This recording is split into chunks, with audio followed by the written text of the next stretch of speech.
Mapagpalang umaga po sa ating lahat. Muli ako si Mieta Sebastian and welcome to our daily devotion with Pastor Russell Ocampo. And today our devotion talks about come near to God and He will come near to you. So our scripture is all about James chapter 4 verse 8. NIV version, come near to God and He will come near to you. Wash your hands, you sinners, and purify your hearts, you double-minded. ASND version, lumapit kayo sa Diyos at lalapit siya sa inyo. Linisin niyo ang iyong mga kamay, kayong mga makasalanan, at pabanalin ninyo ang inyong mga puso, kayong mga dalawang isipin.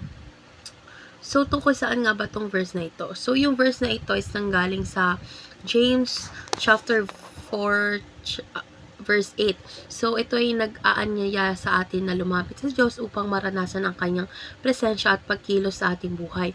Kumbaga, ito ay isang panawagan para sa pagsisisi, paglilinis ng ating mga kasalanan at pagpabanal ng ating mga puso. So, yung pagkakalapit natin sa Diyos ay nakasalalay sa ating pananampalataya at pagsunod sa Kanya. So, dadako na po tayo sa ating teaching. So, yung first teaching is God designed intimacy to be a two-way relationship. So, ang relasyon natin sa Diyos ay isang dalawahang ugnayan. Kumbaga, habang tayo ay lumalapit sa Kanya, siya ay lumalapit din sa atin. So, yung Diyos ay nagnanais ng isang malapit at personal na pakikipag-ugnayan sa bawat isa sa atin. So, second teaching is God requires purify for intimacy. So upang mapatatili natin yung malapit na ugnayan sa Diyos, kinakailangan nating kalinisan or linisin at kabanalan. So, yung kasalanan at pagdududa ay naglalayo sa atin sa Kanya. Kaya't mahalaga ang pagsisisi at pagbabanal ng ating mga puso.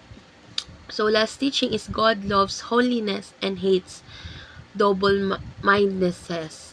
So, yung Diyos kasi natin ay nagmamahal sa kabanalan at kinamumuhian ang pagiging dalawang isip.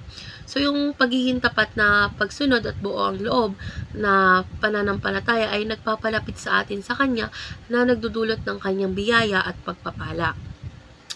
So, dadako naman po tayo sa ating application. So, yung first application is seek holiness, observe holiness. Sikaping maging banal at buo sa pananampalataya kasi dapat iwasan yung mga kasalanan at patuloy na linisin ang sarili sa pamamagitan ng pagsisisi at pagsunod sa Diyos. Second is safeguard intimacy, avoid adultery. So, dapat protektahan natin yung relasyon natin sa Diyos at iwasan ng mga espiritual na pananalulnya sa pamamagitan ng pagtuon lamang sa Kanya at hindi sa makamundong bagay. So, last application is submit to the Lord, reject the world. So, isuko ang ating buhay sa Diyos at tanggihan ang mga tukso ng mundo.